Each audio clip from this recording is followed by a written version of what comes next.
All right, everybody, I am back. It looks like the second stream in a row.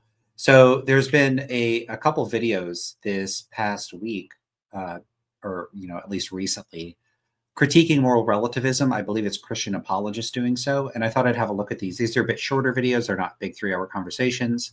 I may or may not have a lot of the same sorts of things to say. Maybe there'll be something different to say, and I guess we will see. I see that people are coming back. Goblin Lord, you get 1,000 Lance loot. There's a lot of Lance loot going out tonight. And Harmonica Luke says, more? Nice. Yeah, and you get 500 Lance loot. And we'll see who else shows up. There's still somebody could get some Lance loot. All they got to do is drop into the chat, and you get that sweet, sweet loot. All right. I'm going to stop doing this at the beginning. I'm copying Nathan too much, and it's getting silly. Zachman says, hey, it's been a while. Yeah, it's been like, 10 minutes since the previous stream ended. I'm starting a new one. Okay. All right. So this first one is a video from Derek McAllister. There's 2 parts, and I have a lot more critical things to say about the second part. But what I think we should get through the first part to see how he sets things up and frames things. And let's just get into it and get started. Here it is. How's that looking? Looking good to me. Relativism. It's such an important topic, such an important concept. I know some professors who refuse to teach on this. I'll tell you why in a minute, but I find it as so very, very, very important. Now, normally when I teach, I'm very fair. I'm biased, but I'm fair in this sense. I'm biased in the sense that I have a preferenced theory that I'll put forth, but I'm also fair. So I'll show you the pros and cons of each theory, whether I'm against it or for it, right? Even the one that I prefer when we're going through, say, ethical theories, I will go through all the ethical theories and I will prefer one over all the others, say virtue ethics, but I will still be fair. I will still give all the arguments for and all the arguments against, and I'll let you be the judge of it. Now, that's normally how I do the entire class, no matter what class it is. This is the one exception. This theory, it's actually not an ethical theory, it's a meta-ethical theory, but it's called moral relativism. That's important what he just said here. It's not an ethical theory, it's a meta-ethical theory. So this is going to be important in setting the stage for some of the critiques that I'm going to level at what he says here.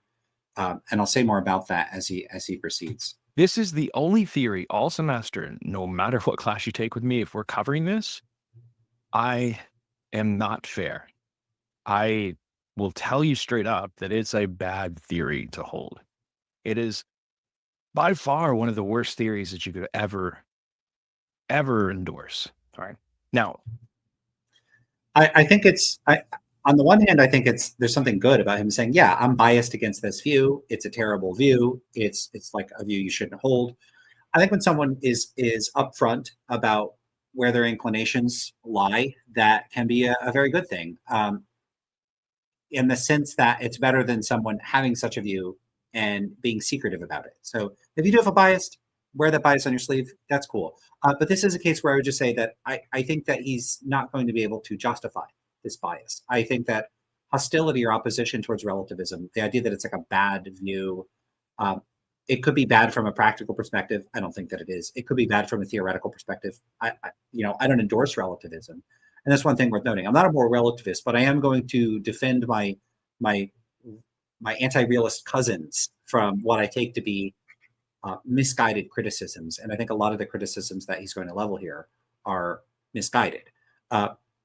This opposition to relativism seems to be motivated by the view that it has these like horrific practical consequences, that it leads to some sorts of terrible outcomes, that it changes people's behavior or attitudes in ways that are horrific and undesirable. And that might be at best only true of very specific types of relativism that bleed into normative and applied moral considerations. Purely understood as a meta-ethical position, I don't, it may or may not have any particular practical implications or normative implications at all. In other words, like from observing a person, you wouldn't be able to tell whether that person is a relativist or not. But it's really going to depend on the kind of relativism that we're talking about. And I think that, as we'll see with this critique, it's not very clear what type of relativism is being critiqued here. There's some indication of a distinction between cultural and individual relativism. So you might say cultural relativism, individual subjectivism, but there doesn't seem to be any appreciation, again, as we'll see, for appraiser versus agent relativism. And a lot of this is framed in terms that seem to imply only agent relativism, and that imply that the relativist is committed to saying and doing and allowing some things that I don't think are implications, at least not for an appraiser relativist. Don't take my word for it. We are going to look at what the theory is. We'll look at some positives, the few positive in its favor, and then we'll look at some objections. There are actually quite a few. There are, gosh, I've got 6 on one handout and another 10 on another. We won't cover them all, but yeah. So there's supposed to be a lot of criticisms. I do want to take a comment from the audience. Zachman says, copy and paste from before. I think this is from the previous stream. A realist gave me an argument that the fact that we change our moral positions is evidence that we are moving away or closer to the moral facts. What do you think of that? Music preferences change, food preferences change. I don't see any reason to think that that's an indication. Now, if that's not persuasive, because someone could say, but the phenomenology or the experience of the psychology of moral reflection is different from that. Like your food preferences might change, but you don't reflect on it, reason to a new thing, a reason to like a new preference, and then come to adopt a different food preference. Whereas with morality, you might reason on your values and come to adopt new values. And so the experience of the psychology of moral reasoning and reflection is actually very different from food preference change or music preference change or something like that. I actually agree with that. And so those wouldn't be the best examples, but there are other examples that handle this sort of thing just fine. People's attitudes about what sort of person they want to be with their life and what sort of career path they want to choose change over time. They change on reflection. There's nothing about having subjective values that entails that those values or one's attitudes or beliefs can't change on reflection. People may think, here would be one way in which a person's values could change. Let's say that a person, through their experiences, comes to realize that their attitudes about the institutions they favor, the policies they favor, the laws they favor, are not the best means of acting in accord with some more fundamental principle. Let's say, to take it in real simple terms, say a person's a utilitarian. They want to maximize utility. They think one particular policy would maximize utility. They come to believe it will not maximize utility. So they stop supporting the policy. So people's attitudes about certain moral principles, standards, values, policy preferences, all sorts of things can change on reflection. People's attitudes can change on reflection. Their way of seeing the world can change on reflection. But this can all be changed relative to their own values. Experiencing new emotions, having new experiences, thoughts, attitudes, beliefs can just change how you think. And those shifts in how you think could be a shift in your more fundamental values. They could be a shift in instrumental or like means-oriented values. There's all sorts of ways in which our attitudes can shift. And at no point do I think that we would need to posit the existence of stance-independent moral facts to account for a change in one's moral standards or values.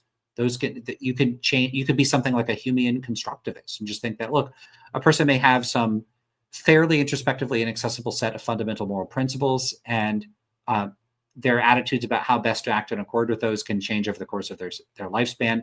There might be some facts about the changes that occur with respect to this fundamental values too. There's just, I don't see any, like, why posit stance independent moral facts? That would require us to be reasoning, in order to say, hey, people are reasoning and they change their moral standards, that's evidence of realism. They'd have to be reasoning with respect to the moral standards, what are the correct moral standards? And if you're going to show that, then you've already shown that people are reasoning in a realist sense. So just show that. It's a little silly to just say, people reflect, because, you can have an entirely subjective system and you could have values like, I want to have consistent moral standards. And you might discover, hey, I have these two moral standards and they're inconsistent with one another. I'd like to be in a state of reflective equilibrium. I'd like to have logically consistent views. At least one of these views has to go. And then you reject view A, view B, or both A and B, and you resolve the contradiction. So moving towards a state of reflective equilibrium is completely consistent with being an anti-realist.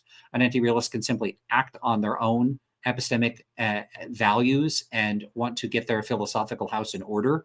And that could lead to changes in their moral values when they discover inconsistencies or problems with their views. Oh, maybe this view is incompatible with that principle, or maybe my views about the nature of consciousness have changed. And so that's going to put pressure on my current normative moral standards, and those values are going to change. So imagine you learn that animals that you didn't think were conscious, and you're already disinclined to eat anything that you think is conscious. So now you're not going to eat those animals. Maybe you think maybe a person didn't think insects were conscious, and then they're convinced that they are. Change in values. Does that require realism? No. So changes in values don't require realism, and it's not a particularly good explanation for changes in people's values. There need to be additional details. Okay, let's continue with the video. It's quite a lot, but at the end of the day, just like I do in class, I'm not just going to require students, for example, just to repeat back to me that this is the right thing. No. You are a independent rational agent. You're going to have to make the choice and look at the evidence for yourself. Do you think it's a good theory? Do you think it's not? Right. So what is moral relativism? Moral relativism is the idea that, you do you, I do me, we agree to disagree. Let's all get along. No, he said it's a metaethical view. And then now he's saying relativism is the view that you do you, I'll do me, let's agree to disagree, let's all get along. Those sound like normative claims to me, or at least quite a few of them are. So is he describing a metaethical view or a normative view or both? So again, he said he was addressing, and I actually confirmed in the comments that he was addressing a metaethical position, but now it sounds like he's describing something else, but it's a little unclear what exactly he's describing. So you do you, I'll do me.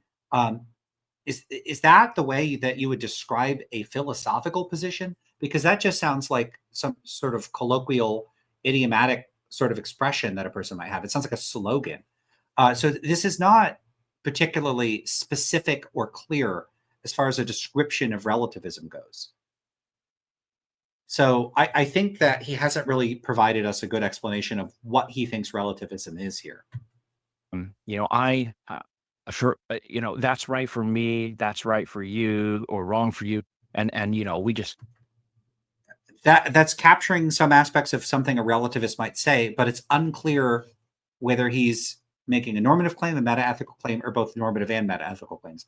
Again, this is just not a very clear way of phrasing what relativism is. Okay, so what would be a clear way of saying what relativism is as a metaethical position? Well, I take relativism to be the view, and it starts primarily with the view of how we treat moral claims. It's the view that moral claims contain an typically implicit indexical element such that the truth status of those moral claims varies in accord with whatever standard they are relativized to. So, for example, take the claim murder is wrong or stealing is wrong. So those sorts of claims on a relativist view would be true or false in a way that is implicitly indexed to one or more of different possible standards. Typically, it's going to require at least a couple different standards so that the truth values could in principle vary. If you don't do that, you could end up with some sort of relation designating account where the moral claims are stance dependent, but they're not technically relativistic because the truth status of the claims can't vary. That all sounds technical.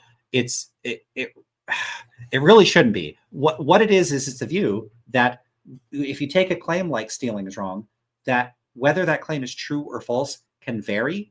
And what makes it vary is that it contains an implicit indexical element when it's asserted. What I mean by that is something like this. Imagine if I say mushrooms on pizza are delicious. Now, when I make that claim, someone else might say, no, they're not. They're disgusting on a pizza. Now, are both those claims contradictory? Are we disagreeing and necessarily saying, are we making incompatible propositional claims? Maybe. We could be gastronomic realists, but I could say, okay, well, when I say mushrooms on pizza are delicious, I'm telling you something about my preferences. It's implicit. It'd be like if I said, I find mushrooms on pizza to be delicious, or mushrooms on pizza are delicious to me, or I enjoy the taste of mushrooms on pizza. And let's go with that one, because that's maybe the simplest way of saying this. So I say, I enjoy the taste of mushrooms on pizza. Well, I do. So that statement's true. Now, someone else says, I enjoy the taste of mushrooms on pizza. That statement, and let's say they hate them, that statement would be false. So you have that same statement, I enjoy the taste of mushrooms on pizza. It's true when I say it, and it's false when someone else says it that doesn't like mushrooms on pizza. So do we have a contradiction there? No. And the reason we don't have a contradiction is because the word I there is an indexical. And indexicals allow the truth status of a claim, or the meaning of a claim, to vary in accord with whatever the index is indexed to. So the index is allowing what the statement is referring to change based on the context. And in this case, I is functioning to designate the person making the claim. So I enjoy the taste of mushrooms on pizza. When I, Lance, this person, use the word I'm referring to me.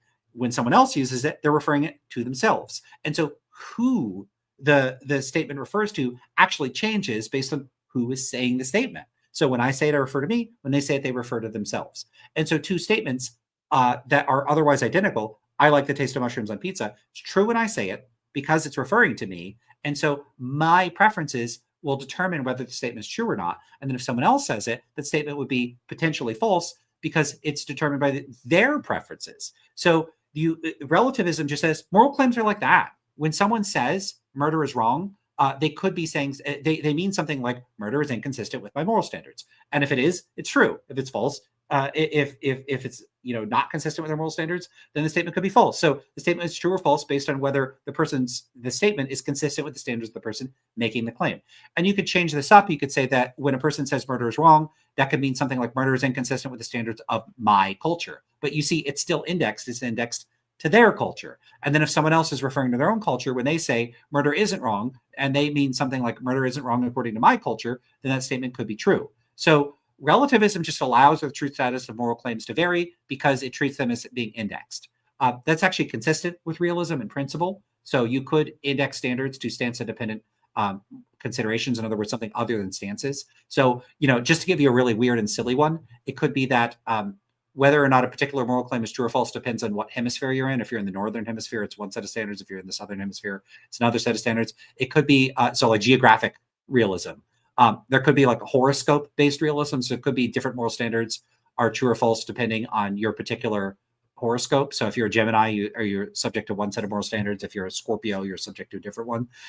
Is that ridiculous? Of course, but it's logically possible. I've never heard of anyone endorsing that. But in that case, whether a moral claim is true or false wouldn't depend on anybody's stances. It would depend on fixed descriptive facts about the world that are true independent of anybody's stances. So it would be relativistic. Moral claims would be indexed to certain sorts of considerations, but they wouldn't be stance considerations. In practice, I've never heard of anybody endorsing a view like that. In practice, pretty much every relativist view I've ever heard of is a stance-dependent account, and that's what makes it anti-realist. Not the relativistic part. It's actually the stance-dependent part. People often don't pull that distinction apart, but stance dependence versus stance independence, that's the real marker of whether you're a realist or an anti-realist. And relativism is just this sort of orthogonal dimension that's typically associated with anti-realism. I don't know if that is going to go over people's heads, but that's what relativism is. You know what? I'm going to do this just to make sure that people aren't just taking my word for it. What is this called?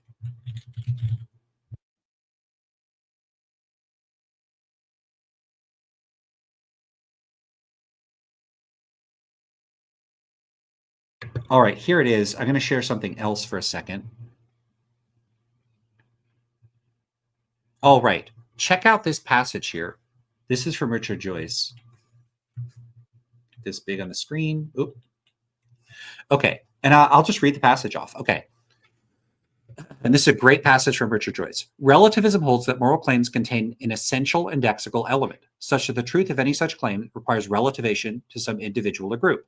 According to such a view, it is possible that when John asserts, quote, stealing is wrong, he is saying something true. But when Jenny asserts, quote, stealing is wrong, she is saying something false. An individualistic relativism sees the vital difference as lying in the persons making the utterance. A cultural relativism sees the difference as stemming from the respective cultures that the speakers inhabit. There are more complicated possibilities. Gilbert Harman, for example, would relativize the utterance to a context shared by both speaker and audience. In either case, it may be that what determines the difference in the two contexts is something mind-independent. This is an analog to when I use the term mind-dependent. This is an analog to when I use the term stance-dependent. It means basically the same thing. Okay, anyway. Again, it may be that what determines the difference in the two contexts is something mind-dependent, in which case it would be a subjectivist relativism, but it need not be. In other words, this is effectively saying, if that's the case, it'd be a type of anti-realism, to use my terminology. Perhaps what determines the relevant difference is an entirely mind-independent affair, making for an objectivist relativism. In other words, a realist type of relativism. He gives this example. Consider tallness is a relative notion. John is a tall man, but a short pro basketball player. but it is not the case that thinking makes it so. In other words, how tall someone is relative to other people is relativistic, but it still stance independent. So not all relativism is stance dependent. So relativism does not entail anti-realism. Okay, anyway, Joyce continues. Conversely, the subjectivist need not be a relativist. So, okay. So by subjectivist, I think he does mean something like stance dependent account. Yeah, stance dependent relativism. Yeah. Okay.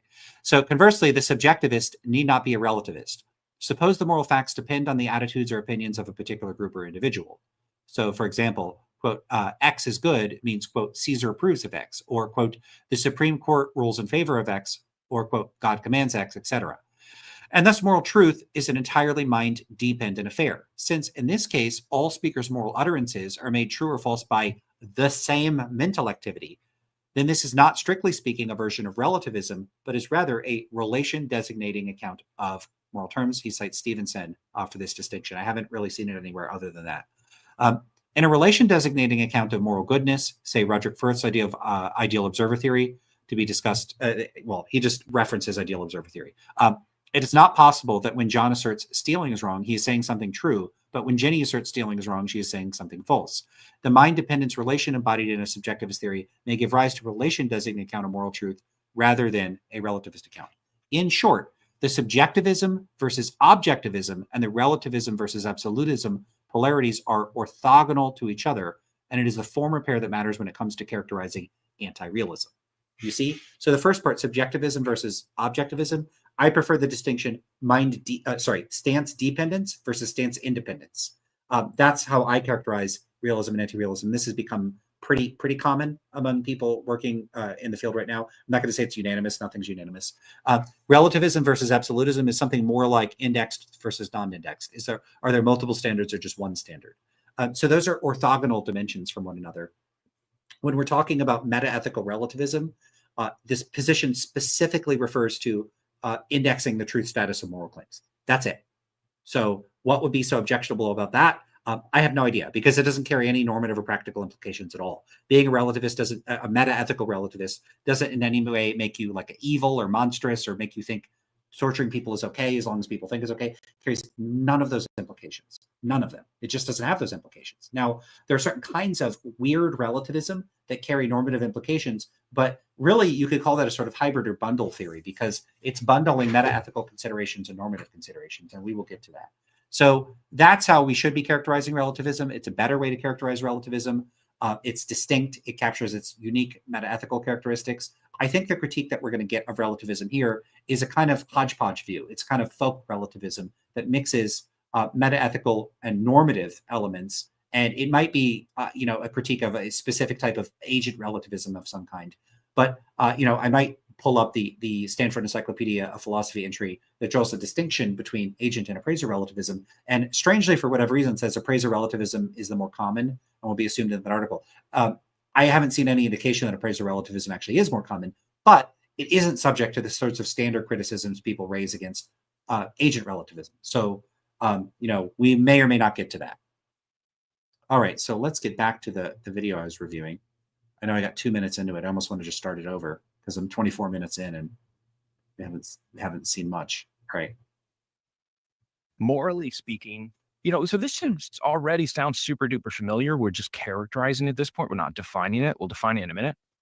But that should sound extremely familiar to you because it's so pervasive in our culture. And that's the big reason why so relativism is pervasive in our culture. So what specifically is pervasive? So I doubt it's the view that okay, so here would be a sort of formal view that an analytic philosopher might hold if they were a individual appraiser, metaethical relativist. Here's what they would think. They would think this: the proper semantic analysis of paradigmatic moral claims like murder is wrong is that those claims contain an implicit indexical element such that the truth status of the claim is indexed to the speaker. So when a person says murder is wrong, that roughly translates to something like, I disapprove of murder, or murder is inconsistent with my moral standards.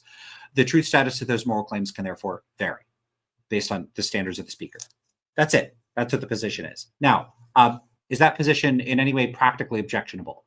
I don't see how it could be, because that tells you nothing about the moral standards of the speaker. So that speaker can have any particular moral standards.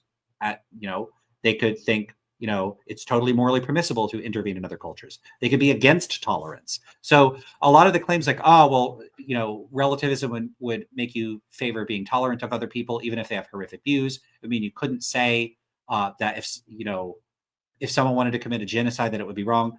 None of this is true of appraiser relativism. That person is basically saying, when you say stuff like genocide is wrong, you're saying, I disapprove of genocide. Well, if someone else approves of genocide, that doesn't mean you can't disapprove of genocide. So if someone goes around saying genocide's totally okay, you're not obligated to say, I agree, or it is okay. The only thing you'd be obligated to agree to is that if that person says that they're okay with genocide, that it's true that they're okay with genocide. Well, realists are committed to that too. Everybody's committed to that.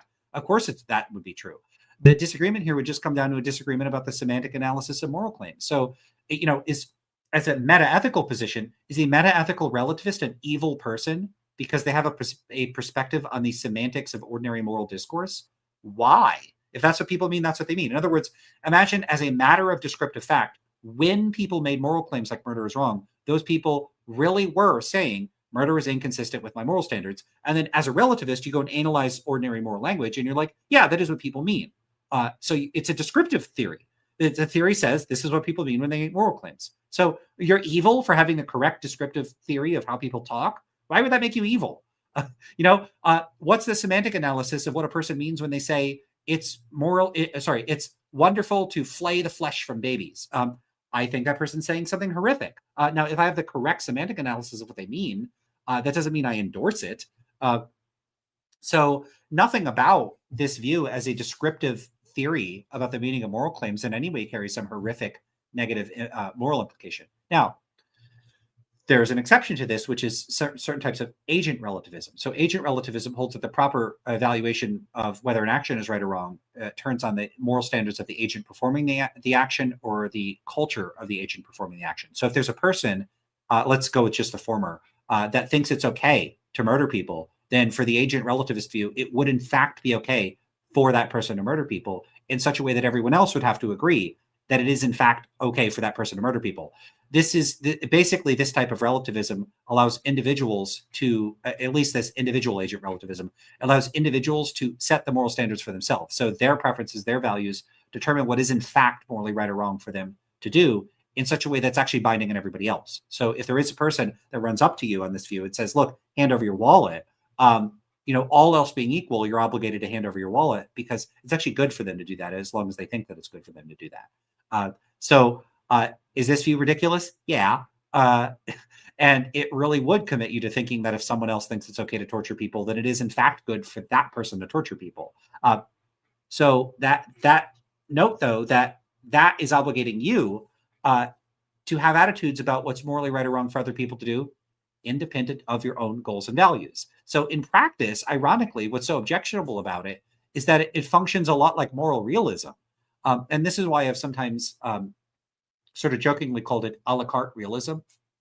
So I call it a la carte realism. It's not really a type of realism because the moral facts are still stance dependent, but it's like realism in the sense that if someone else actually thinks torturing babies is good, that actually makes it the case for that person that torturing babies is good, for them to torture babies is good, even if it would be bad for you to torture babies because you're against it.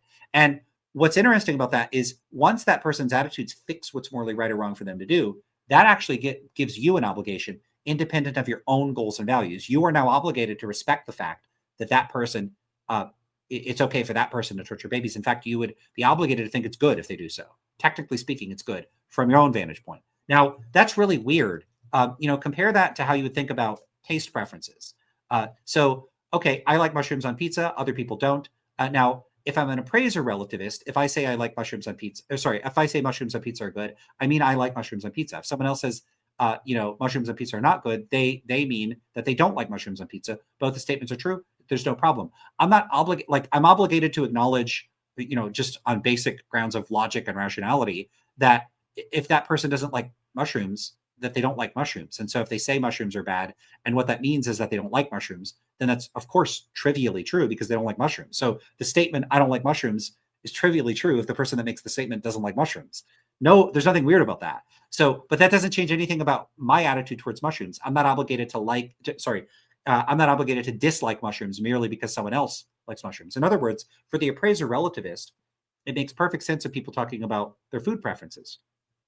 I like mushrooms. They don't.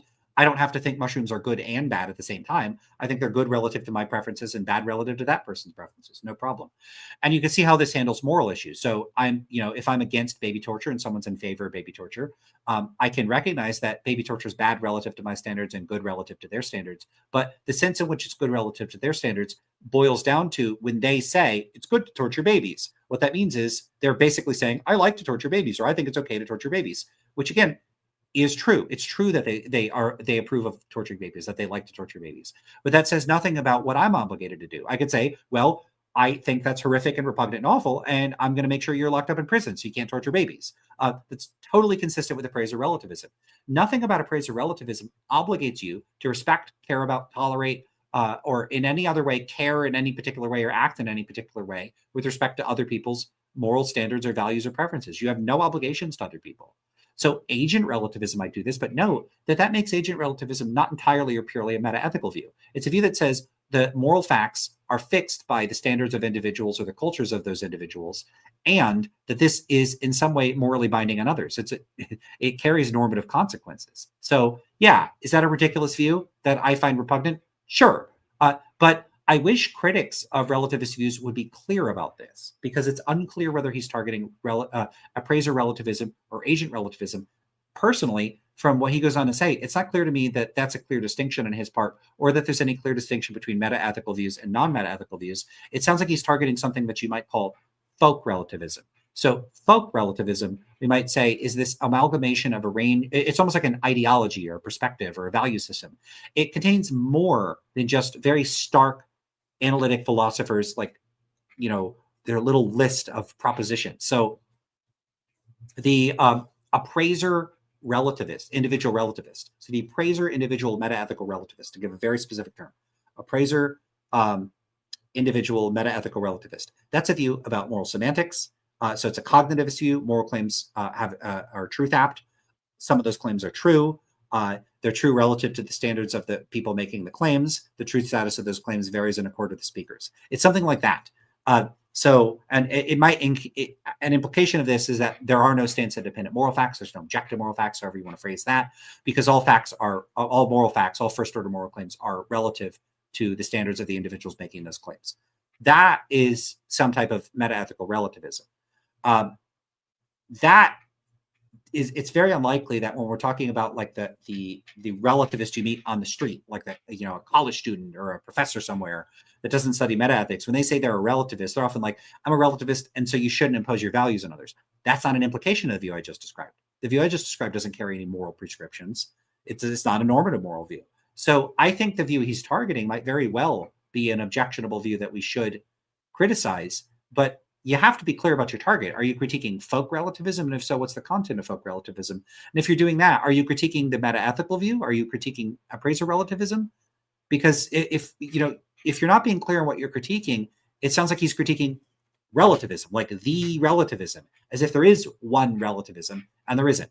There are a variety of different types of relativism, and there's a variety of things that have been called relativism or treated or conflated with relativism, even though they're not, or at least they're not a metaethical view. Metaethical relativism is a view about the indexicalization of the truth status of first-order moral claims. That's what metaethical relativism is. There are also other things that have been conflated with relativism. One of them, oh my gosh, this camera is just refusing to get straight.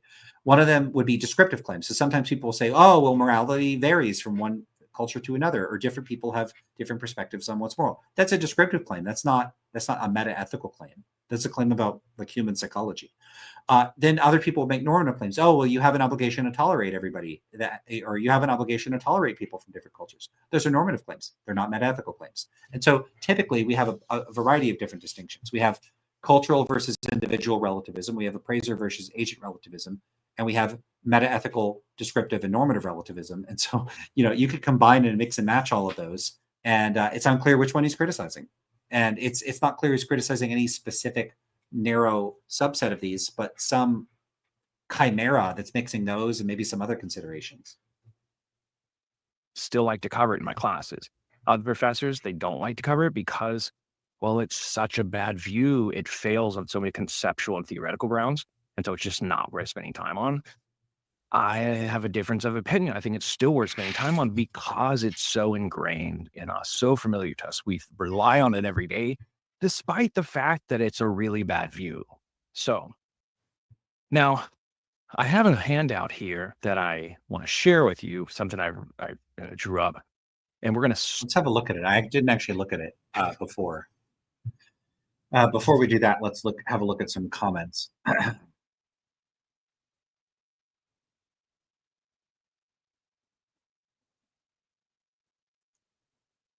Always better says he said he's describing normative real. Do you mean relativism in his comment section? He also said he's describing a metaethical position, and he responded to me in the comments section saying he's describing a metaethical position. So, which one is he describing?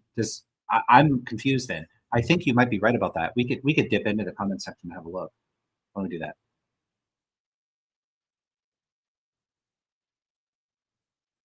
Ah, that's interesting. Is there a reason why you do not address appraiser relativism and the academic arguments for more relativism? Can't please everybody. This is aimed at undergrads. No prior philosophy experience can't cover everything. I'm not sure that's really a good reason for not covering the distinction. It's an important distinction.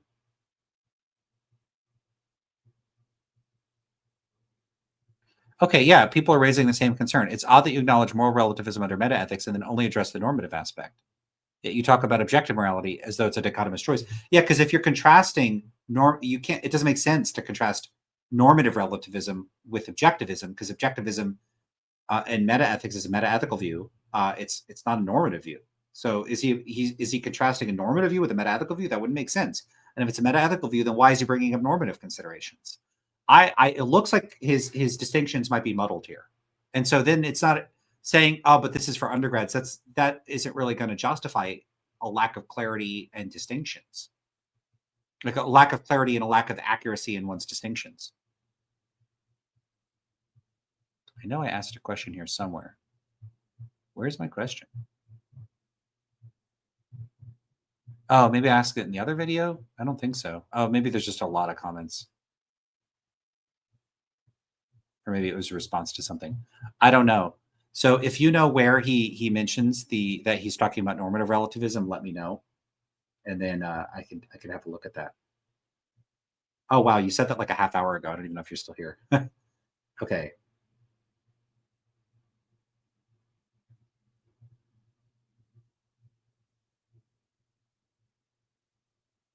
Well, that's a nice comment. Robin Roswell says, as a regular person with no formal training in philosophy, degree in unrelated field, who recently garnered an interest in metaethics, I greatly appreciate your clear and comprehensive explanations.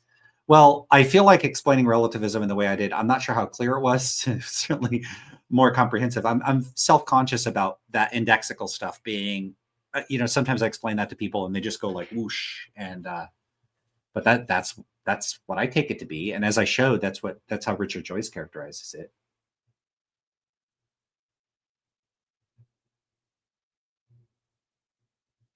So someone mentions this comment. Just to be sure, Lance, that you flag that it's for undergrads with no previous philosophy, otherwise you're attacking a straw man. Yeah, I saw the comment. Yeah, I'm not trying to be antagonistic here. I do think it's for undergrads doesn't really justify the lack of clear distinctions here. But when the comments take a super critical tone, I'm not sure that I'm going to be that on board with that particular framing. What I want to do is make sure that metaethical views are represented accurately. I don't really want to get in fights with people. So I'm critical, but I'm critical because my goal here is to defend anti-realist views and present metaethics accurately. Yeah, so Reflective Journey says there'd be no obligations on appraisal relativist view if I'm getting it. That's right, there wouldn't be.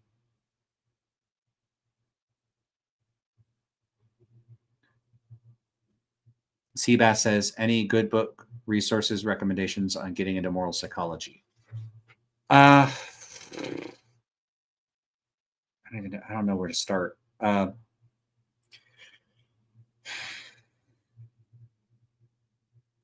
It depends on your interest in moral psychology. You'd have to ask more specific questions. It like there's psychology of metaethics is what I do, but the moral psychology is a very broad field. So, what could you read? Um, there's a cool volume on I think it's called the Moral Psychology Handbook with Doris as the editor. If you ask in the comments after the video, I could look up. That'll give me time to look up a list of stuff. The Atlas of Moral Psychology. I think the editor, at least one editor is Kurt Gray. I think maybe there's other editors of that volume. The Atlas of Moral Psychology is great. Um, I think I read like it's one of the rare things where I like read a lot of the articles in it, and I really love a couple chapters in there. There's one called "The Moral Domain" by Stephen Stitch, and another called "Morality: A Historical Invention" by Edward Mashery. Those are two of my favorite articles in there. In the Moral Psychology Handbook, I think the first chapter is called "Evolution of Morality," also with Edward Mashery, and that one's co-authored with Ron Mallon. That's a great article. But I don't want to take up the stream giving a bunch of recommendations. So let's talk about that stuff another time. You could message me directly or leave a comment, and I'd be happy to give you a list of readings.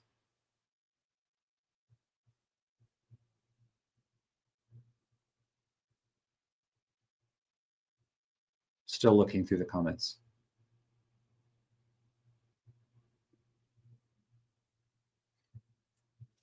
Jane Doe says, "Isn't moral psychologist committing the Azot fallacy? It's bad naturalism." I'm not really. So moral psychology is just a branch. Well, that is not really a branch. It's just um, it's psychology that is dedicated to exploring morality from a psychological perspective, and that could be in any of the main areas of psychology. It could be developmental psychology, cognitive psychology, social psychology. So personality psychology. Any of these can explore morality. I don't know what that would have to do with the Azot gap. Yeah, so David Hume, Goat Form. I actually have the handbook. I got it in 2016 for an introductory grad school class. Cool. Yeah, I had parts of it assigned for a graduate class in 2013, something like that. So yeah, it's a cool book. Did my thesis on Islamic occasionalism. I do not know what occasionalism is in an Islamic context or otherwise. That's probably way outside my wheelhouse. Okay, so let's have a look at this document. So, what is moral objectivism? Moral truths exist independent of anyone's opinions. Morality is mind independent. Moral facts are similar to physical facts, and that the facts are does not depend. This typo there depend on what anyone thinks about them. There is a truth of the matter, whether X is morally right or wrong, even though I might not know the truth of the matter. So lots of good stuff in this definition. I like that it's exists independent of anyone's opinions. Morality is mind independent. Perfectly good way of characterizing it. A comparison to physical facts that could sometimes mislead people because some people will be goofy and think that that means that you think you're saying that they're like physical facts and that they're like spatially located. He's not doing that here, but people get confused about comparisons sometimes. So I would be wary of that particular comparison, but it's very hard to give people comparisons that they're not prone to misunderstanding. So I'm not sure a workaround for that. So I think it's okay personally, what he says there. And then there's like this epistemic qualifier, like even though I might not know the truth. So sometimes people will mix up metaphysical and epistemic considerations and say, well, how could it be objective if you don't know what all the truths are? There's no problem with that. I don't know how many rocks are on Mars at the moment. There's still a fact of the matter. So all good qualifiers. Nothing wrong with this so far. It's up to us to discover what's right and wrong, not invent an answer, just as we discover physical facts about the world and don't just invent whatever seems nice to us. So that last part, there's a bit of a rhetorical or polemical aspect to it that I'm not terribly fond of. I mean, do I invent my taste preferences? No. Do I just eat whatever food? Do I just decide? So I might eat whatever food seems nice to me, but it's not up to me which food seems nice to me. So when you say just invent whatever seems nice to us, I don't just invent my food preferences. I don't invent my music preferences. There's the strange thing where people will contrast realism with anti-realist views by saying the former are discovered, the latter are invented. Why I think moral standards are invented. I might not have any choice in what I consider morally right or wrong. So I don't like that particular characterization. Still, though, it's a very standard one that you would see in the literature. So it's not like this is unusual as far as the literature goes, but I do think that there are legitimate reasons to object to that particular characterization, but it's not a huge deal. He calls absolutism a stronger version of objectivism here. I wouldn't do that. It just seems like an orthogonal distinction to me. So moral absolutism can be the contrast to moral relativism, but absolute and especially absolutism typically connote further position, like the claim that one is infallible in one's moral judgments. The claim that moral rule is exceptionless. Yeah, so I usually use the term to refer to exceptionless moral rules or an attempt to impose one's views on others. The former, the infallibility, would be like an epistemic quality. Doesn't really look like a metaethical feature. I mean, like, maybe there's a sense in which it's metaethical, but it's not metaethical in the realist anti-realist sense. That would go over into moral epistemology. So, but like still technically part of metaethics, but not. It's not along the sort of like realist anti-realist axis. Okay, the claim that moral rule is exceptionless, that seems like a normative feature, not metaethics, or an attempt to impose one's moral views on others, intolerance, normative consideration, not metaethics. So I don't know, this is like a metaethical view plus normative views or epistemic views. I don't know why that's like souped up realism. That just seems like realism plus stuff that's not about realism. So seems I wouldn't call it like a stronger version of realism and say it's a version of realism that it's got realist elements. And like you could say, hey, you could hybridize your realist view with like these normative moral views, but I wouldn't use absolutism that way. So, because you could be a relativist and think that there are exceptionless rules. You could say, on my view, no one should steal, and there's no exceptions to that. So, exceptionlessness of rules is consistent with like constructivist accounts and relativist accounts. So, not really an issue. I wouldn't see it. I wouldn't taxonomize things this way. Again, this is all a matter of stipulation. You could just say, here's how I want to use the terminology. I personally would use it this way. Start not with relativism. We'll start with moral objectivism, right? So this is our alternative option, moral objectivism. Now, and this is just a broad view. So I, for example, would be a moral objectivist. There it is. I'm revealing my hand. I am a moral objectivist. What does that mean? Well, to read here, moral objectivist, to be a moral objectivist means that moral truths exist independent of anyone's opinions. You might also hear it be said, morality is mind independent. Moral facts are similar to physical facts, and that what the facts are do not depend on what anyone thinks about them. Now, this is a key difference between moral objectivism, which views morality as kind of like the physical facts of the universe, like the laws of physics. They are there, whether you like them or not. Whereas moral relativism views it more as like a matter of taste. Okay, let's keep going. Similar to the physical facts, there is a truth of the matter whether X is morally right or wrong, even though I might or might not know the truth of that matter. It's up to us to discover what's right and wrong, not invent an answer just as we discover physical facts about the world. Don't just invent whatever seems nice to us. Now, backing up, there is a truth of the matter. Objectivists think that even if we can't discover, because it is about discovery, it's not about making up the morality, it's not socially constructed, as they say. Even if we can't figure out what the morally right, correct answer is, it's up to us to try to figure that out. And we may never do that. And that's where a lot of disagreement comes about, is because people disagree about what the discovery is. It's almost like in laws of physics, except we've gotten pretty good nowadays with discovering what the physical laws are and should be. Not as obvious what the moral laws are and should be sometimes, especially, some are very obvious. They like, don't punch babies in the face, right? Don't torture animals, right? Don't murder, and so on. So those are really, really obvious cases. And an objectivist would point to those like, yes, we have moral intuitions, real strong moral intuitions. We know that those things are wrong. Whoa. Hold on. We. So who is we? Does he say? So those are really, really obvious cases. And an objectivist would point to those like, yes, we have moral intuitions, real strong. So a bunch of concerns. We doesn't specify who we is. We have these intuitions. Do we have intuitions? What type of psychological state is an intuition? I'd want to see that operationalized. What specifically is the claim when one says that we have intuitions? And what is the evidence that we have those intuitions? And then what's the content of the actual intuitions? Is the content disapproval? Because that's consistent with anti-realism. Is the content a judgment that, or an experience that is it an experience that's best explained by positing the existence of sense-independent moral facts? Is it some sort of perceptual or quasi-perceptual grasping of certain sense-independent moral facts? Is it a disposition to judge that it's the case? that there are stance independent moral facts. Like there's so many things that could flesh out the content and nature of the intuition in question that if it's not specified, I'm not sure exactly what's being stated when someone says we have an intuition that something is wrong. Is it distinctively realist in character or not? And does it have a distinctive phenomenology? Does it have a distinct function? What exactly are we talking about here? Strong moral intuitions, we know that those things are wrong.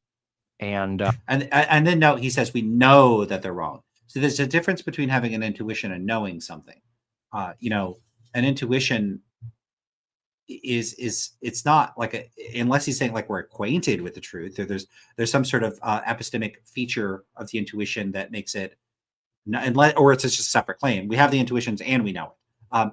But maybe knowledge here is serving to express our level of confidence or certainty about those particular judgments.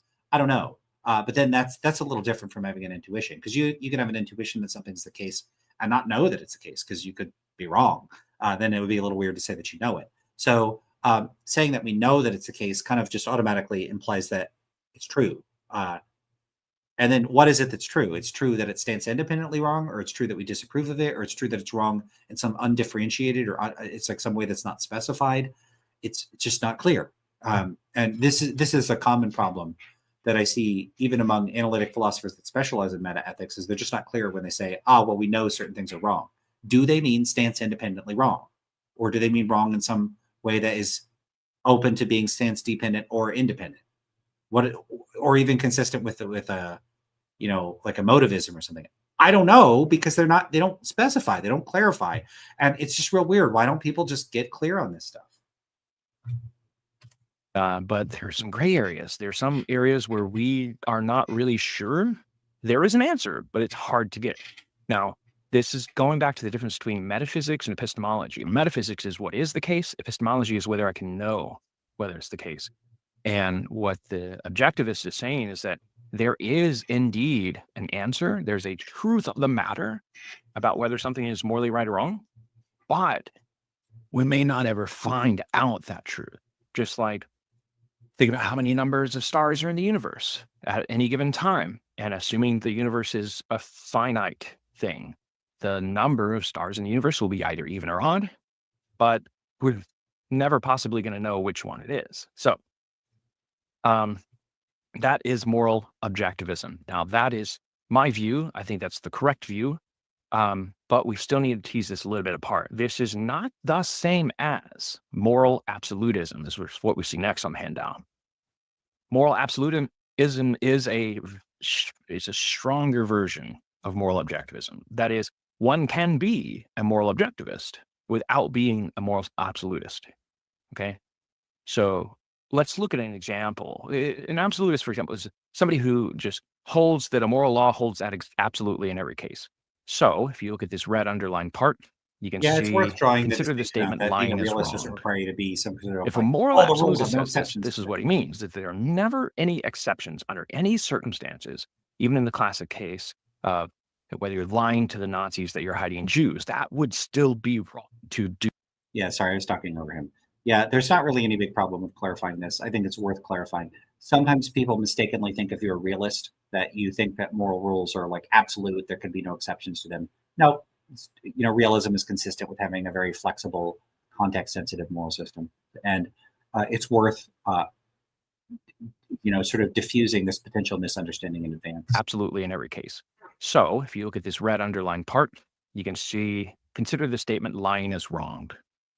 If a moral absolutist says this, this is what he means, that there are never any exceptions under any circumstances, even in the classic case of whether you're lying to the Nazis that you're hiding Jews, that would still be wrong to do that. Lying is always everywhere and for everyone just plain wrong.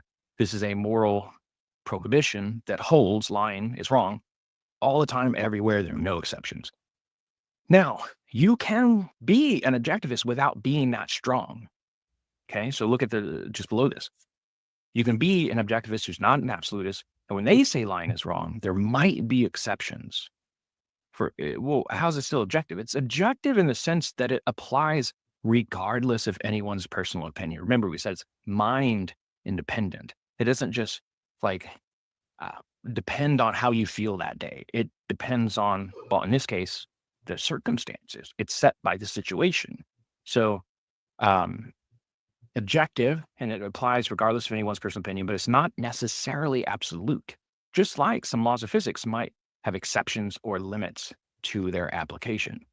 But notice that in those exceptions or limits in their application, that is dictated by the circumstances or the situation, right? So it's not going to be like, well, I feel like gravity shouldn't operate this way. That's just to me how it is. No, like it's, well, Yeah, he's drawing. There's a lot of critical things I could say, but he's doing a good job of drawing the distinction between absolutism, like basically some people will treat a moral principle as being insensitive to contextual consideration. So someone might hold a view like you should never steal or you should never lie.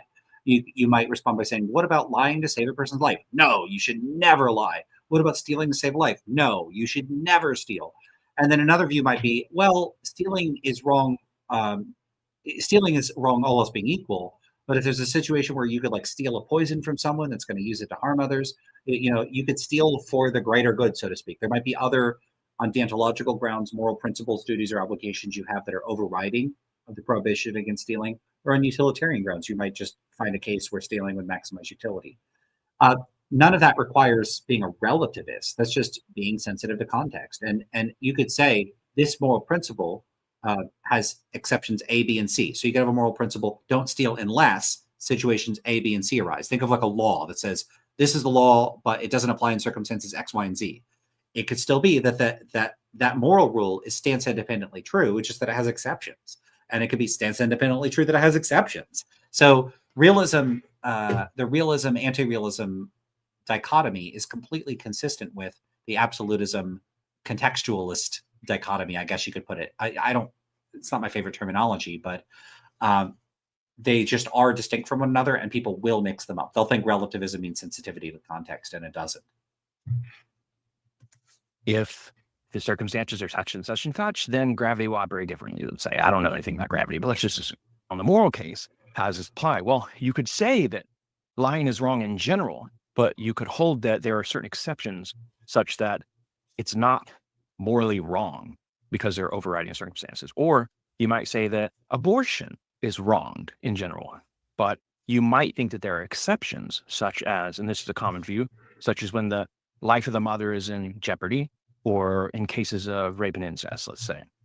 Those, but again, notice those are situations that determine the exceptions. There's the circumstances that change that determine the situation. And that is what determines the exception. So it's not like I feel like it's okay for me now. No. That would be more relativistic. But if you're saying that in general this law holds, but then situations sometimes change circumstance, you are an objectivist. Now, what about moral relativism? Moving down, there are two general types. Um, Very quickly, there are individual and there's cultural. Now, you might think, oh, well, subjectivism, which is also AKA individual moral relativism, that is what contrasts usually with objectivism, objective, subjective, right? But that's, I don't know why they did this terminologically, but they just did it. So you could think of those as contrasts, but in fact, there are two versions of moral relativism, the individual and the cultural. And really what determines those is that in the individual stripe, morality is relative to each individual person. And in the cultural stripe, morality is going to be relative to the culture, right? They are both versions of moral relativism. Now, what makes X right or wrong in those cases just is the beliefs, attitudes, etc. of individuals or groups. It's not going to be external or independent. But why do we use this term relative to? Relativism, relative, relation, right? Like you have a relative. Relativism appeals to a relation. So I like to use this example. Derek McAllister is tall. I'm 6'2". That's kind of tall, I suppose, but that's a relative statement. Now, not all relative statements are bad and dirty. Like relative statements are completely legitimate in some cases, and this is one of them, right? Whether that statement is true It's a good point to make. And note that it's very similar to the Joyce example. It's literally about tallness relative to a basketball player, which is exactly what Joyce gives in an example. Note, though, that this type of relativism is a stance-independent kind of relativism. So it's interesting that he actually gives an example of a type of relativism that's not stance-dependent and wouldn't give you a type of anti-realism. So, okay. Is going to be dependent upon the context. It's true if I'm standing next to Peter Dinklage, right? The guy who plays Tyrant Lannister. It's going to be false if I'm standing next to Shaquille O'Neal or Gronk or a room of NBA locker player. That is how some statements and cases describing reality work. They are sometimes relative. The question is not. So I think he does a good job here of pointing out instances in which it's pretty damn clear that relativism is the way to go in assessing those sorts of things. Tall relative to one group of people, short relative to another. Not particular. I don't think that should be regarded as controversial. It seems pretty straightforward. It's a good example. He's basically saying, look, I'm not against all relativism. Relativism makes sense in certain scenarios. The issue is applying it to morality, presumably. Whether that's a bad thing, that's totally legitimate. The question is whether ethics or morality is like that. Is ethics like that? Right? And moving on, I say, obviously some things are relative or subjective in this way. For example, matters of taste. Pralines and cream is the best flavor of ice cream, for example. I don't know who would say this, but let's imagine that somebody holds this view. I would think it's something like triple dark fudge chunk chocolate with throw in some coffee, throw in some Reese's peanut butter. I'm all about the Reese's part. I love me some peanut butter.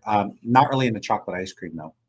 So I'd rather have vanilla ice cream with fudge on it and the peanut butter. But you know, not everybody's going to have correct food preferences. I have correct food preferences, but not whatever that description was. In there, and now we're talking, right? That would be mine, but that would be the best, right? That's subjective. That's according to me, right? This Latin disputibus non disputandum. We cannot dispute about tastes. Some things are matters of taste, and how is that a relative thing? Because it is relative to me. This is the best. Now we could fight over taste, but if we did, it would essentially be over who gets to have the flavor they want, and the biggest person might win. But there's no true argument in the sense of trying to find out and discover the truth of the matter. In these cases, there's no real, true, best ice cream flavor, unfortunately. Now, at this point, you might be thinking, well, what if I see, I don't know, a newspaper headline where they did a study and they show strawberry. Report, strawberry is the best flavor of ice cream in the country. Would that contradict what we've said here, that there is no best flavor, no such best flavor?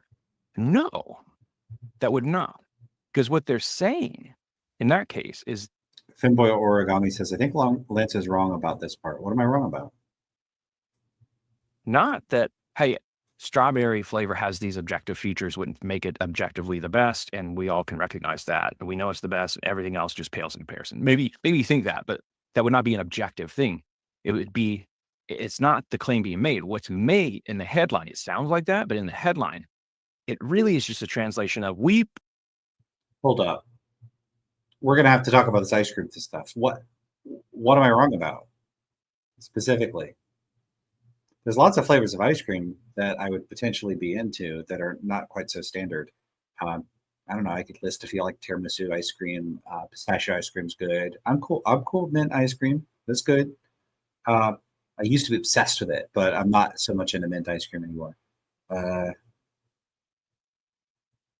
Pralines and cream actually sounds pretty damn good. I love caramel. I think that'd go well on pretty much any ice cream. Strawberry ice cream is great. Actually, almost any fruit would be good in ice cream. I like all the fruits. So I don't know what incorrect. Yeah, so you say chocolate peanut butter is best. I don't like chocolate ice cream. Like, it's not like it's like I actually actively dislike it. I wouldn't eat chocolate ice cream if it was free. I wouldn't eat it if it had no effect on my health. I just don't like it. And what's strange about that is I like chocolate, but I don't like chocolate ice cream, and I'm not really sure why. But chocolate ice cream just doesn't taste right. It doesn't taste chocolatey to me. I actually like chocolate on ice cream. So if you took vanilla ice cream and added chocolate to it, like chocolate syrup, I don't like Hershey's chocolate syrup. To me, it tastes like someone put cocoa powder in water or something. I don't really like that. But like chocolate fudge, I like that. So, but I'd put that on vanilla ice cream. I don't think chocolate ice cream itself tastes good. Yeah, I mean, you're saying my preferences are incorrect, but no, they're not. My preferences are correct about this. And if you like chocolate ice cream, you're wrong. Yeah, so Robin Roswell says chocolate chip cookie dough. See, that's the good stuff. Chocolate chip cookie dough has the cookie dough in it, good, and chocolate chips also good. I like the chocolate in my ice cream. I don't like it to be suffused into the ice cream itself. I like it added to it. So yeah, chocolate chip cookie dough is awesome. I haven't had it in years. I can say the last ice cream I had was vanilla ice cream. A lot of times says true. I don't know what the true is about. And Sapir says pistachio family. Are you saying you're like on team pistachio for it being a good flavor? It's not the best flavor. It's just sometimes I'm in the mood for pistachio. I also had saffron ice cream somewhere. That was good. I really like that. I thought that was cool. Supercritical Snake says, I think we can all agree that garlic and onion ice cream. Maybe I should save these for because there's like 4 minutes left of the video. Finish up the video first. I think we'd all agree garlic and onion ice cream is independently moral. I would try it. I would try like savory flavored ice creams. Polled a bunch of people and asked them subjectively what their feeling was on strawberry. And most of those people objectively reported their subjective tastes. And so, or it could be that, or it could be like, well, strawberry is the best selling, right? But something like that, you would have to translate. So that's, although the newspaper headline might say strawberry the best ice cream, then actually there is no such objective best taste when it comes to matters of taste. Now, as we see down here, moral relativism, according to moral relativism, if we were to wrap it up in a nutshell, according to moral relativism, the truth or validity of moral judgments is relative to or dependent upon some context. There's always an assumed, if not stated, extra clause, true for me or according to my culture. Yeah, it's not bad because it's getting at the implicit indexical element. Truth or validity is relative to. I don't like the phrase "some context." I mean that is part of the description of indexicality, but that can give people the impression that like this stealing is right in this situation, but not that situation. Really, the context is the speaker or the culture of the speaker. So I would say true or false dependent upon different, like whatever standard it is indexed to, something like that. It's probably slightly better ways to phrasing it, but as long as someone's careful, I think that saying context is going to confuse people. But again, this is a pretty standard characterization. But this true for and according to, yeah, that's capturing that indexical element of it. Culture, right? And so then actually why in the taste example, the best flavored ice cream, it's actually people saying, well, best for me, best for me, best for me. And you just get whole conglomerations of just best for me. Some people think that that's how morality works, but they would be relativists. But again, we haven't looked at the problems yet. But that's how relativism works. Okay, we'll get into the objections here in a minute. But first, I want to consider the attractions of relativism because there are some things to like about it. I think there's at least two major things to like about this. And this will become more apparent as we look at the objections because we'll kind of unpack the view even more. Number one is that you really can't have conflict. It avoids conflict. So when I say agree to disagree, I don't have to be in contention with anybody anymore. So it's really that's strange. It's a metaethical view. It may or may not. I don't think it has any connection to conflict. It may or may not be consistent with it or inconsistent with it. Especially if you're an appraiser relativist. So an appraiser relativist could say I value X. They run into someone that values Y. Y is inconsistent with X, and so the person stops the other person. They impose their standards on them. People don't have to disagree about the propositional claims about like their statement. So if I like mushrooms and pizza and you say that you dislike mushrooms and pizza, both those claims are true. But people could still disagree, not about the propositions, but about what's going to happen or what they what they intend to do. You could always imagine a scenario where you've got the water and I've got the food and we both need to survive, and you don't want to hand over the water. There's not a fact of the matter we're disputing, but we have different goals. We have a goal conflict, and people can come into conflict in that respect. And if I have my values and you have a different set of values, and I don't think my values are any more true in some stance independent sense than yours, we could certainly still come into conflict. As I tend to say, we don't just have disagreements about what's true, we have disagreements about what to do. And often people's values or goals come into conflict. And in those cases, the disagreement isn't a disagreement about what's true, it's a disagreement about what outcome is going to occur. Really nice. It's like a peacemaking sort of thing. Okay, so there's that, and that's really attractive. Like It I just can hold a doesn't view, and seem I that can hold doesn't my seem like views. an Another just to be clear, I don't think that's an implication of metaethical relativism. So I don't know what it's supposed to be an implication of. attractive feature of it is that I'm always right, because again, Yeah. I'm just going with how I. So this doesn't follow. So if you're a cultural relativist and you make a claim like murder is wrong or abortion is wrong or something like that, whether the claim is true or false is contingent upon the standards of your culture. Well, are people infallible judges of what the standards of their culture are? There's any reason to think that. And so for a cultural relativist, you could certainly be wrong. You could, so it's not like two members of a culture never say this is right, no, this is wrong. So when it comes to cultural relativism, people could just be incorrect about what the standards of their culture are. Now, when it comes to individual subjectivism, I think people are infallible judges there. Are they? I mean, I don't know if I would just assume that people are incapable of being incorrect about what their own fundamental preferences or values are. Maybe they can be. I don't know. So I don't. It's not. I don't think it's an entailment of metaethical relativism that we are infallible judges of our own preferences. So you might also think that, but it's not. It's not like a feature of metaethical relativism itself. It's, in other words, it's logically consistent with metaethical relativism to say moral facts are true or false depending on our individual preferences, and we can be mistaken about what we think those facts are. We are fallible with respect to introspective access to our own preferences. There's nothing logically inconsistent with that. So, at the very least, I would say metaethical relativism does not entail that we're always right. The relativist might generally believe that, but if they did so, it would be for commitments that are extraneous to the commitment to relativism itself. Feel again, if it's just like matters of taste, I'm always right. I can't say to you, how some people have that gene marker where the taste of cilantro tastes like soap.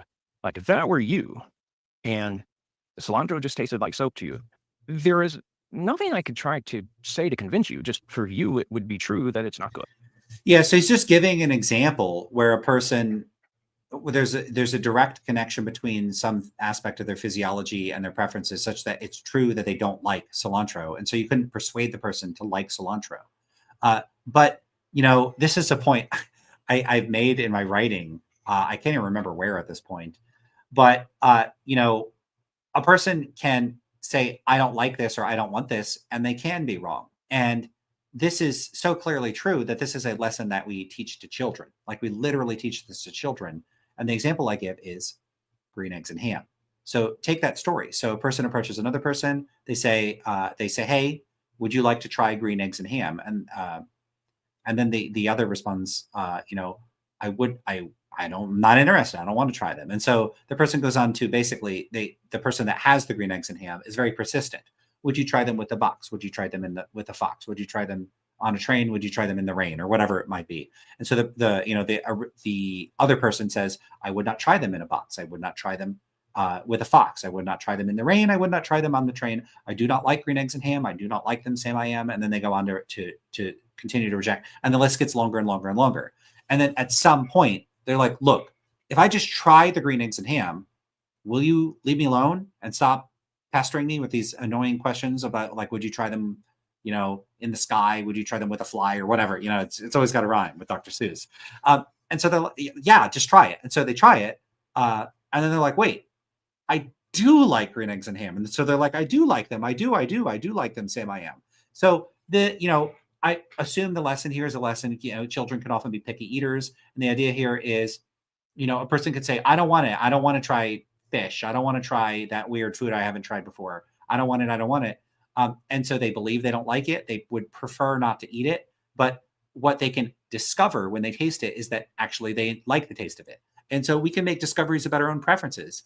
Someone might say, I don't like country music. And then you show them a particular song and they're like, wait, I like this. And it's country. I guess I discovered I like some country music, or at least I like this one song. So people can make discoveries about their own preferences. There's this discover versus invent dichotomy doesn't track how preferences work. We don't just invent our food preferences. Otherwise, I would only prefer to eat like, I don't know, broccoli and kale or something. And I would prefer not to like chocolate and ice cream. But I don't get to choose my preferences. They're not invented or constructed. Good. Right. So you would always be right and correct in your estimation, right? And your flavor, your taste can change over time, but you would always be correct at whatever point when you're self-describing. So that's really nice, attractive feature as well. Yeah, I just don't think that's a feature of it. So it's interesting. He's trying to point out positive features, and I don't even think they're features of it at all. Oh, you can never be wrong. The first one is it's attractive because you can avoid conflict. And then it's attractive second because you can never be wrong. You're just self-reporting your views, your tastes, your preferences. Now, let's look at the objections. And I've got quite a few here. I appreciate you hanging in there, and I'll probably end up chopping this up into multiple parts and shorts and smaller segments. But if you've hung this long, I really appreciate you for supporting this project. And I really look forward to whatever comments, likes, share, subscribe. And if you like what you see here, please leave a comment and just say, hey, I look forward to being there with you next time. So take care. All right. So the next video is going to get into the objections. I think. More link. Oh, I think I will save that for another time. You see, I don't even know if I finished it before. I was just halfway through. All right. So that's going to be it for me for today. So we started another stream. Like I said, I'm going to critique every video on metaethics on the internet, all of them. So we'll eventually get to them. But that's it for the videos for today, everybody. Any more comments on this stuff? Nope. All right. Well, I'm going to head out. Go to sleep then. Catch y'all later. Have a good night. Oh, like the video, subscribe to the channel, leave a comment, do all that stuff. Check the description. It's not even in the description right now. I'll have to add it for my link tree. It'll take you to all my other stuff, my academic site, my blog, all of that stuff you could find me elsewhere on the internet. And check out my other videos. And yeah, just hang in there for fighting the good fight of critiquing moral realism and defending moral anti-realism. And I'll catch y'all another time. Have a good night, everybody.